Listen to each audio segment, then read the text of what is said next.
Hello and good morning, everyone. Welcome to a nice and frigid Tuesday. We are here to talk about poison prevention tips for the winter. My name is Amanda Ruback, and I'm the Community Outreach Coordinator here at the Missouri Poison Center. And I know across Missouri today, potentially we have some winter weather kind of blowing in over the next day or two. So this is prime time for a topic about some safety around the winter months and things that we have in our home for potential poisons. So today with me is Julie Weber. She is the managing director here at the Missouri Poison Center, and she's also a pharmacist and specialist in poison information. And she's going to talk today about some of our poison items. Go ahead. Great. Hello, everyone, and thank you, Amanda. It is very timely that we're discussing this topic today about the winter toxins, and we're going to start out talking about antifreeze and the windshield fluid. So with that, let's begin talking about what's in these products. These two products, first of all, are commonly used really to maintain our vehicles in the winter months. The chemicals inside them really prevent liquid from freezing in the engine, or it'll melt ice frozen on our windshields, which some of you may be experiencing today. So antifreeze contains ethylene glycol, and windshield wiper fluid contains methanol. You may also have heard that referred to as wood alcohol or methyl alcohol. In our poison center, our specialist and myself really referred to these as the toxic alcohols. And why that is you start hearing methanol, you start thinking ethanol, which is good and okay to drink. But with these two toxic chemicals, they're much different than the alcohol we find in beverages, and small amounts can lead to real severe toxicity. These are two of the products, when I hear their names, I kind of cringe a bit because we know we can have really a quick onset of symptoms, or it can have a real severe outcome. So what happens in our bodies when it breaks down? If ingested, ethylene glycol can break down as well as methanol. And what we say, there are toxic metabolites in there that can damage the kidney, the brain, and the eyes. So symptoms that you could see from antifreeze being ingested, it starts out maybe with some drowsiness or a little bit of stomach upset. And it does produce a drunkenness like we see with ethanol. Now, the de-icer or methyl alcohol, usually contained in there, can cause symptoms just as the antifreeze does, but it also causes blurred vision or possibly blindness. And not to be an alarmist, but just a mouthful of the concentrated 99 to 100% methanol can cause blindness in a young child. That's just a teaspoon. So you can see why we're talking about this and some tips to keep you and your family safe. So keep antifreeze and windshield wiper fluid in the original containers. That is key. So often we see these mishaps when people store products in a different container. Keep the cap on tight and put it up locked and high and away from children. And don't forget our pets with these situations too, because pets can lick this up and also become toxic from that. So when you're topping off your car with antifreeze, or like I even did this morning with wiper fluid, being prepared, you really need to clean up any spills immediately so the kids or the pets can't find the puddle.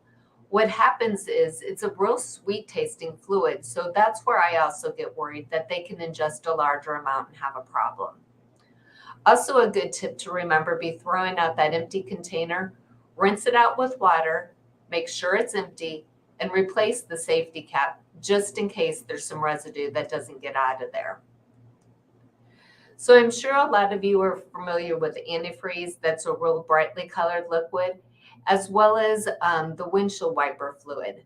I always like to point out a story that I remember still from on the hotline just a number of years ago, where with windshield wiper fluid, it looks like a blue liquid in usually a container that's similar to a sports drink, or in my situation that day, to Blueberry Boo Kool-Aid. A parent had asked Grandma to go out to the car and grab the container off the front seat, to give to her son for a drink as a treat. So grandma just grabbed the container and poured it into the child's sippy cup. And one maybe didn't have her glasses on and read the label closely, or it possibly wasn't labeled well. And she had actually realized she had given the child some windshield wiper fluid to drink instead of the Kool-Aid. With that, she called quickly, fortunately, and spoke to one of our registered nurses, and we were able to help get this child care immediately in the emergency department and prevent any kind of risk. So that's just one case with these high-risk substances that we can't keep you at home like we normally do, but we can get you to the most safe treatment place and provide that healthcare provider with information on how to treat the poisoning. All right, we're going to move on to ice melt and rock salt. These products are out and about today for sure. So products that we see out there like the ice melt or rock salt, they're real large crystals sometimes of like table salt or sodium chloride. Good thing is there's also other formulas as well. The bad thing is the ice melt or rock salt can be tasty to children, and it's usually very accessible to them. We toss it out on our sidewalks or roadways to melt the ice and snow. So most of us are very familiar with the one that's the rock salt or sodium chloride. We were talking about this last night at our house about how we use that to even make ice cream in the summer. So it could be a summer hazard too. But for the winter, it's things that's going to be possibly on our sidewalk or brought into our home. So premium ice salts contain a mixture of the various salts. So there's potassium chloride, calcium chloride, or magnesium chloride in these premium melts versus the plain old rock salt. The good thing about the premium ice melts is the mixture reduces the risk of poisoning. They offer a lower amount of one particular salt as compared to every pellet being the exact same thing. As I mentioned, often kids are exposed, just like one of our cases last night where we had a toddler being curious, I was outside and grabbed some of this and tasted it. And that's where we get into problems. So it can be brought in on bottom of shoes and in the house, or just outside and kids are curious. Some good tips to remember really, first of all, any kind of bags, or sometimes we empty the bag and put it in a bucket. We want to keep that out of sight and the reach of children. Because of the salt content, that can be a problem if a large enough amount is swallowed. Larger amounts swallowed can cause some nausea or vomiting, but it's always best to call. Also, as I keep mentioning, it can get spilled or brought indoors on shoes. Sweep that up right away to prevent any type of exposure. And then I started this at an early age with my son, but you really want to talk to your children.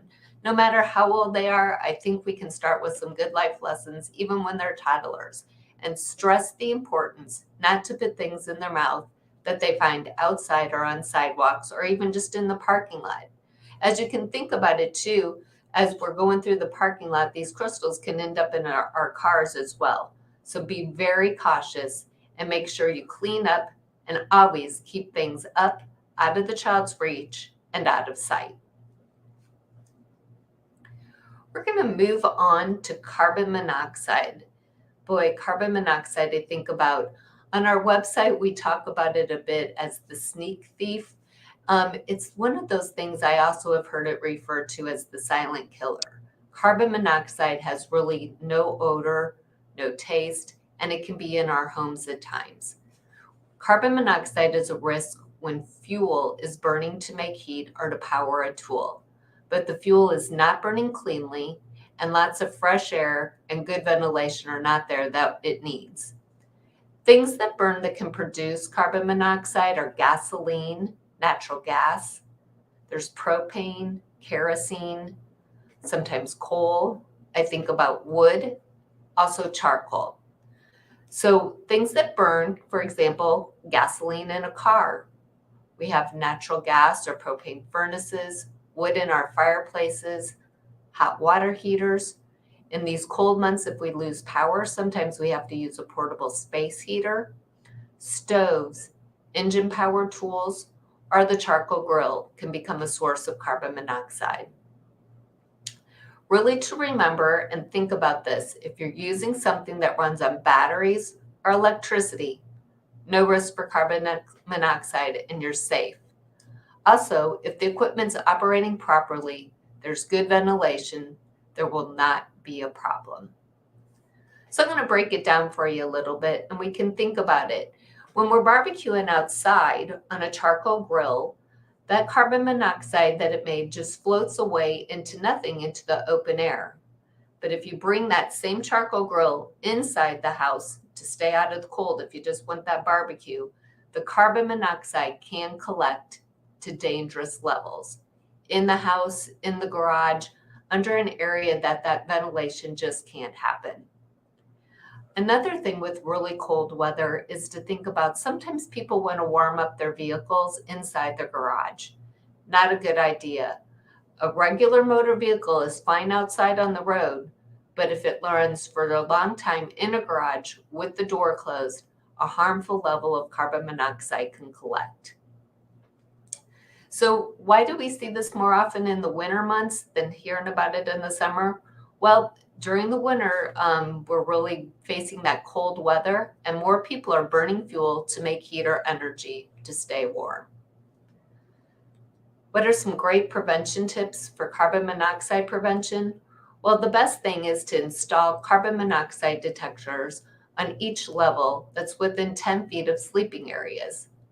We also want to have them near attached garages and maybe between 15 and 25 feet from fuel burning appliances and fireplaces. It's also a good idea to remember to check or replace the battery when you change the time on your clocks. So you got that spring ahead or fall back in the fall, great times to replace those batteries and be prepared. Some carbon monoxide detectors now are even wired or plug-in carbon monoxide alarms that have a battery backup. So if you can look into have that in your home as well, even safer yet. So the lifetime of those carbon monoxide detectors is limited. So if you have one that's maybe 5 to 7 years old, or if you still have that manufacturer packet around, really look and see if it's still good or if you need to replace it. They do wear out. Also, the alarm system on there, there's different beep patterns to communicate maybe a battery that needs to be replaced or if you have an emergency. My best advice is if you don't know the difference between those, get out of the home and get to safety, and then let's determine if we have a leak. So it's very, very important to know those beeps, take them seriously, and really be prepared for a risk of carbon monoxide in your home. All right, we're going to head on into the cough, cold, and flu medicines. Boy, I think about this. We just had this going through our house. My husband brought home 5 bottles of different cough medications just for one thing I had asked for. So those medications are confusing and you just never know what's in there. There's countless medications that are over the counter or referred to as OTC products. And these have a combination of products, meaning they contain more than one ingredient. So what you have to remember when you're out there is you need to select the right product and do not use more than one product with the same ingredient. So he maybe brought home 5 different bottles, but just one was what all that was needed. Also, follow those dosing recommendations. I talk a lot about, and so does the Poison Center staff, about safe storage. The Poison Center receives many calls about children getting into cough and cold medications because they think it tastes good, and then we have mishaps with adults as well. Keep all medicines up and out of reach of children. And for adults, we need to remember to use as directed for ourselves and then for our kids. So there's something on the bottles that I have here for you, and hopefully you can see. It's on the bottle, on this box, or sometimes it's on the back of a bottle where you have to peel off the label and can read. This is what we'll sometimes refer to if you need to contact us at the Poison Center. And the drug facts label is amazing, and why it's our helpful tool when we're speaking to you on the phone and for yourself when you're taking the medicine is it tells you what's in the product, how much to take, and how often to take it. Very important to follow those directions. And while you're following the directions, measuring the dose correctly is just as important. For young children, it's important to really use syringes. They're the best and most accurate tool for measuring liquid medication. So if you're getting a prescription medication, or if you maybe even can contact the pharmacist when you're getting that OTC product, if your bottle doesn't have a dosing type of tool with it, ask your pharmacist for a syringe for the liquid medication. So you want to, before you leave, take that opportunity. And I know pharmacies are busy, but with your pharmacist there, review the correct measurement. Even one of the technicians can help with that consult and really make sure you know your dosing, because this can be tricky with those syringes. And every time you go to give a medication to your child, double check the dose syringe before giving that medicine. Make sure you measured the amount correctly. Oftentimes we're taking care of kids who are up all night, we're tired, we don't put our glasses on, or we just are in a hurry and we need to stop, take that time out, and to give the proper dose. Another thing with lately with some shortages of all the medication is to please remember, do not give medications intended for adults to children. This includes over-the-counter cough and cold medicines, especially for kids age 4 and younger, because of the risk of dangerous side effects. And this is really advice not only from the Missouri Poison Center, but the American Academy of Pediatrics. Again, one other big tip here, remember, keep medications up, out of reach, and out of sight of children, and always make sure that safety cap is placed back on tightly. Okay, we're going to kind of wind things up here a little bit and talk on a little different subject and about lamp oil and kerosene. I know we're kind of into heading out of the holidays where we see more decorations and oils, but oil lamps are used as decorations throughout the year. They may be part of a religious observance, or sometimes it might be a necessity just because the power goes out. Think about it through the eyes of a child. To a child, colored lamp oil looks like a beverage. Clear lamp oil may look like water. Others are like scented, they may be red, they may think it smells like strawberry, cherry, something great to drink. So be very cautious with this. Lamp oils, what they contain is they're usually made of paraffin. It's liquid paraffin.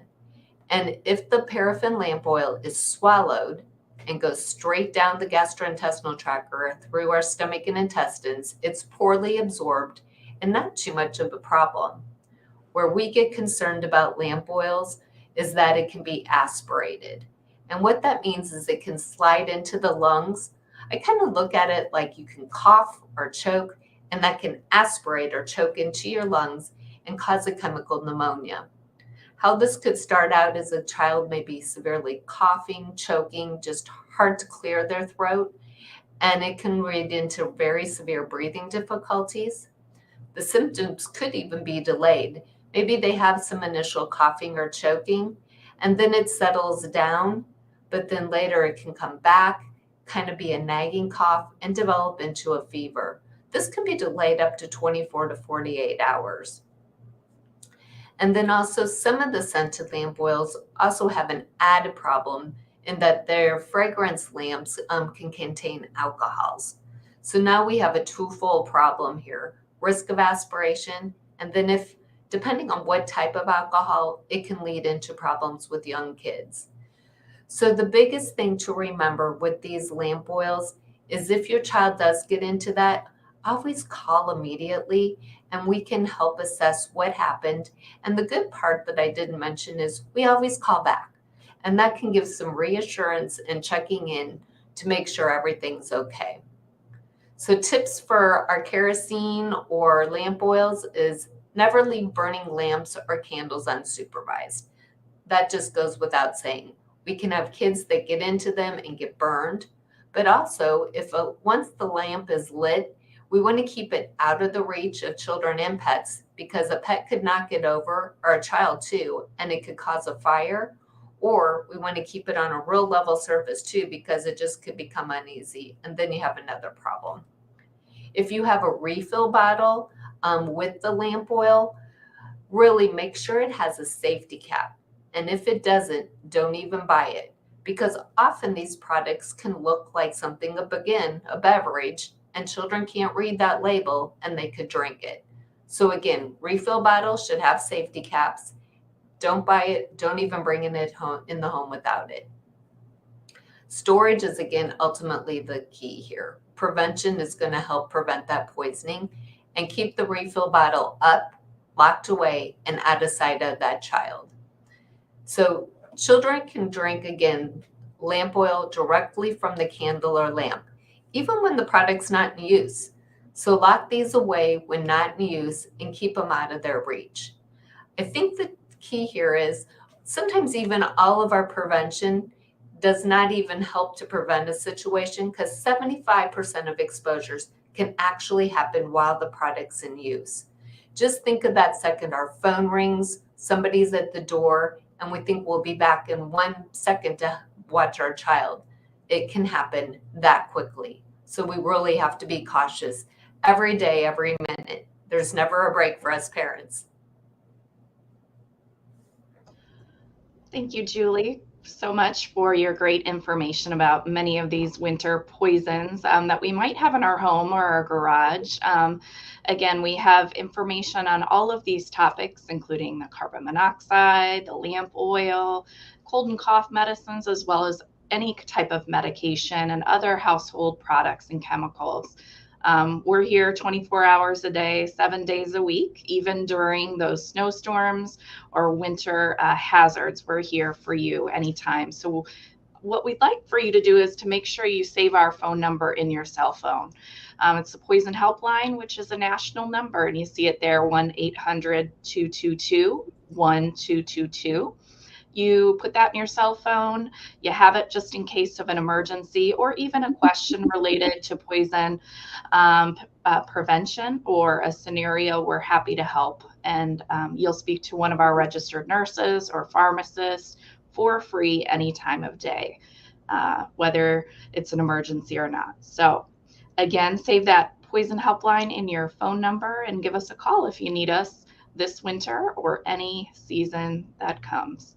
Thanks again, Julie, and we will see you next month for another Facebook Live, and we look forward to seeing you next time. Thanks. Thank you.